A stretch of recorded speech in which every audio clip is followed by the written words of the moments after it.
तो आइए क्लास, अब हम स्टार्ट करेंगे आज का नया लेक्चर जिसका नाम होने वाला है types of membership on a stock exchange.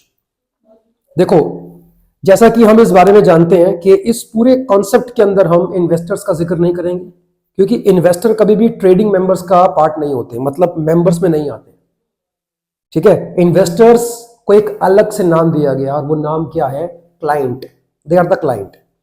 ठीक है, अब देखो यहां पर बात किनकी आ रही है? बात यहां पे हम कर रहे हैं ऐसे लोगों की जो खुद ट्रेडिंग भी करते हैं और अपने क्लाइंट की भी ट्रेडिंग करवाते हैं, जैसे कि स्टॉक ब्रोकर। ठीक है, तो स्टॉक ब्रोकर एक तरह का स्टॉक एक्सचेंज का मेंबर होता है। तो वही बात हमको पढ़नी है कि सर स्टॉक एक्सचेंज के ऊपर कितने तरह की मेंबरशिप आपको मिल सकती है। स्टार्ट करें इसको, कुछ पूछना है? ठीक है, जरा पढ़ना क्या लिखा है? Trading member. स्टॉक ब्रोकर क्या है? एक ट्रेडिंग मेंबर है। अच्छा, आप स्टॉक एक्सचेंज के ऊपर और किस टाइप की मेंबरशिप ले सकते हो? दूसरी क्या लिखी है? Trading cum self clearing member. Third, trading cum clearing member. Fourth, professional clearing member, जिसको शॉर्ट में हम कहते हैं पीसीएम। ठीक है, देखो इन चारों के मतलब बिल्कुल अलग अलग होते हैं, तो हमको इसको ठीक से पढ़ना पड़ेगा। क्यों?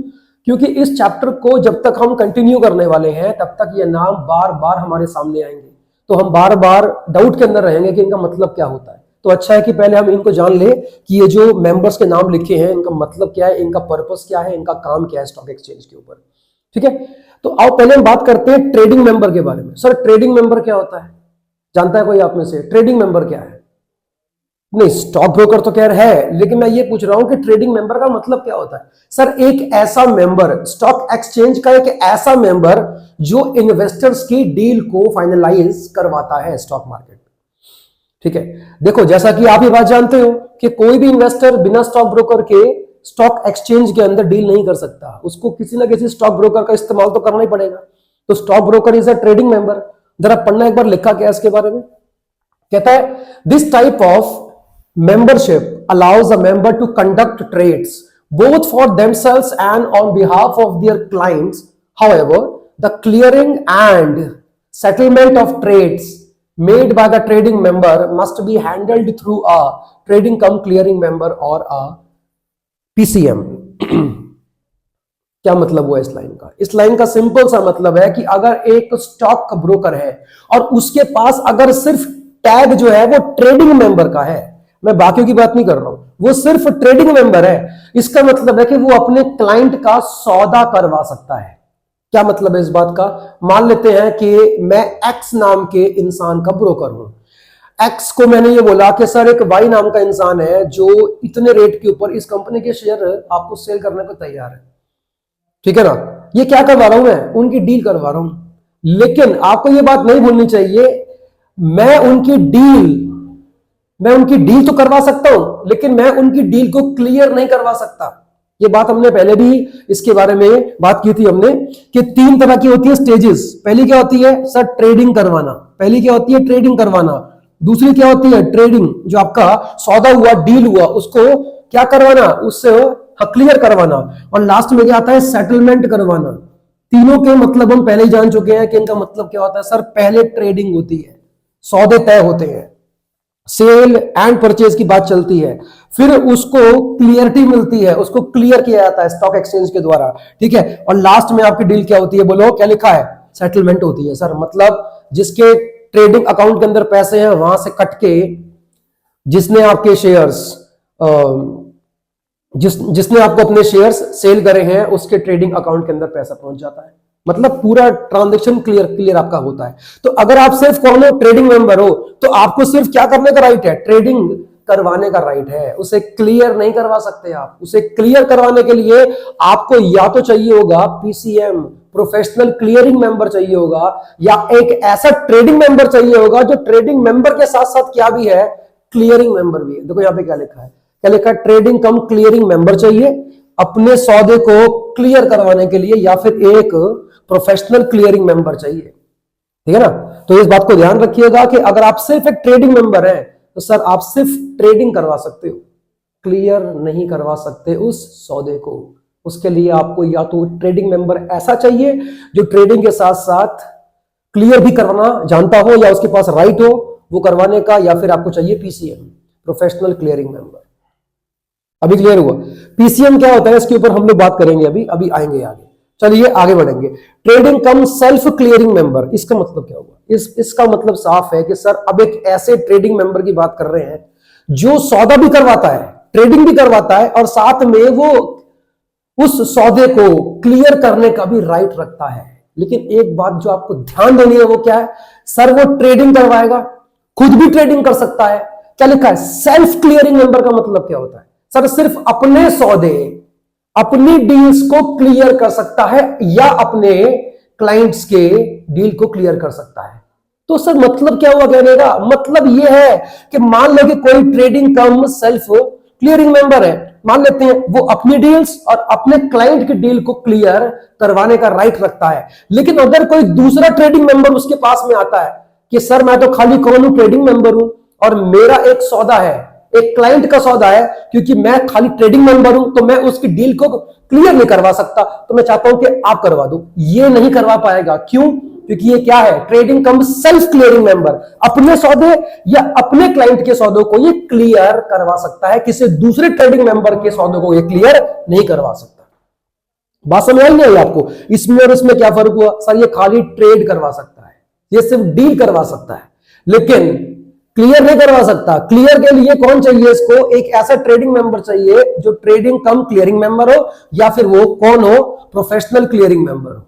बात समझ आ गया? लेकिन अगर आपके पास ये वाली मेंबरशिप है तो इसके भी अंदर आप ट्रेडिंग तो कर सकते हो और क्लियर भी करवा सकते हो, लेकिन सिर्फ अपनी डील या अपने क्लाइंट्स की डील, किसी दूसरे ट्रेडिंग मेंबर की जो डील होती है उसके इन्वेस्टर की, वो आप क्लियर नहीं करवा सकते। बात समझ आया? अच्छा, इसमें आ गया एक बार ट्रेडिंग कम क्लियरिंग मेंबर। अब इसका मतलब तो आप जान चुके होंगे, क्योंकि एग्जैक्टली इसका उल्टा हो गया, ये सॉरी इसका उल्टा हो गया। Trading cum clearing member, sir ये जो आदमी है ना, ये ट्रेडिंग भी करवाएगा, ये सौदे को क्लियर भी करवाएगा, चाहे अपने सौदे हो, अपने क्लाइंट के सौदे हो, या किसी दूसरे ट्रेडिंग मेंबर के सौदे हो, ये सबको क्लियर करवा सकता है, अपने क्लाइंट के, किसी दूसरे ट्रेडिंग मेंबर के। ठीक है, बस ये था, इसमें और तो कुछ भी नहीं है। सर लास्ट में लिखा है, क्या लिखा जरा पढ़ो? प्रोफेशनल क्लियरिंग मेंबर, जिसको शॉर्ट में पीसीएम का नाम दिया गया। प्रोफेशनल क्लियरिंग मेंबर, सर ये ट्रेड नहीं करवा सकता, ये तीनों ट्रेडिंग करवा सकते हैं। ये ट्रेडिंग के साथ साथ अपने या अपने क्लाइंट की डील्स को क्लियर करवा सकता है।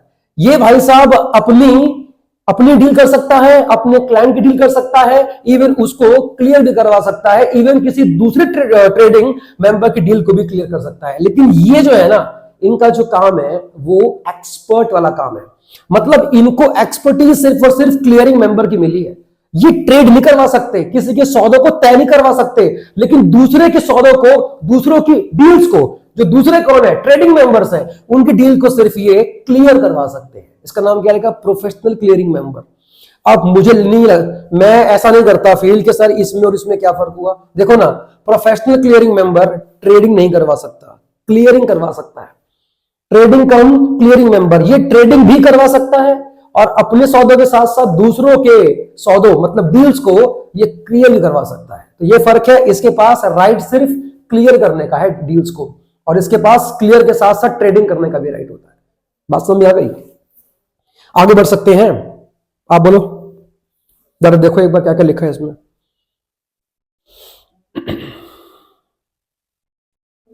अगर ऐसी कोई चीज आपको लगती है कि आपको ढंग से नहीं आई है तो पूछिए, वरना फिर हम आगे बढ़ेंगे। श्योर है? ठीक है, ओके ओके। तो आप अगर देख पा रहे हैं यहाँ पे, अभी एक और टॉपिक के बारे में हम लोग यहाँ पर बात करेंगे, जिसका नाम क्या है? 2 types of membership are available. Basically क्या होता है कि आपको बड़े बड़े स्केल्स पे मेंबरशिप 2 तरह की ही मिलती है। पहली क्या लिखी हुई है? Normal membership. सेकंड क्या लिखी हुई है? Alpha membership. और अभी जिसके बारे में हमने बात करी थी ना, trading member, trading cum self clearing, trading cum clearing member and PCM, ये सारे के सारे इसके पार्ट होते हैं, नॉर्मल के और अल्फा मेंबर के। ध्यान रखना, नॉर्मल के भी अंदर ये 4 आएंगे और अल्फा के भी अंदर ये 4 आते हैं। ठीक है, तो नॉर्मल मेंबरशिप का मतलब क्या होता है? अगर एक ट्रेडिंग मेंबर नॉर्मल मेंबर बना है, अगर उसकी जो मेंबरशिप है वो कैसी है? नॉर्मल है, तो इसका मतलब है कि सर उसको अपना बिजनेस अनलिमिटेड स्कोप तक वो अपने बिजनेस को एक्सपेंड कर सकता है। इसका मतलब साफ है कि ऐसा कोई व्यक्ति जो स्टॉक एक्सचेंज का नॉर्मल मेंबर बना हुआ है सर, वो अपने साथ कितने भी क्लाइंट को जोड़ सकता है, अपने बिजनेस को कितनी भी लिमिट तक चाहे तो वो एक्सपेंशन तक लेकर जा सकता है। That is your what normal membership होती है, उसे कहते हैं। ठीक है, लेकिन अगर आपकी मेंबरशिप कैसी है, अल्फा है, तो अल्फा का मतलब होता है कि आप अपने बिजनेस को आप कितने मर्जी क्लाइंट अपने साथ में जोड़ नहीं सकते, उसकी लिमिट तय हुई है। एनएससी ने उसकी लिमिट रखी है, कितनी रखी है आप जानते हो? उसकी लिमिट है 50 क्लाइंट्स, 50, सुन मेरी बात, सुनो 50 क्लाइंट से ऊपर आप अपना बिजनेस लेकर नहीं जा सकते if you are an alpha member. यहां तक क्लियर हुआ? 50 लिमिट है इसकी ऊपर नहीं है। लेकिन अगर तुम नॉर्मल बनते हो तो उसकी कोई लिमिट ही नहीं है, आप कितने भी मेंबर्स, कितने भी क्लाइंट्स अपने साथ आप जोड़ सकते हो। सॉरी मैंने मेंबर वर्ड का यूज करा, बट मेंबर नहीं है, वो क्या है, क्लाइंट या इन्वेस्टर्स।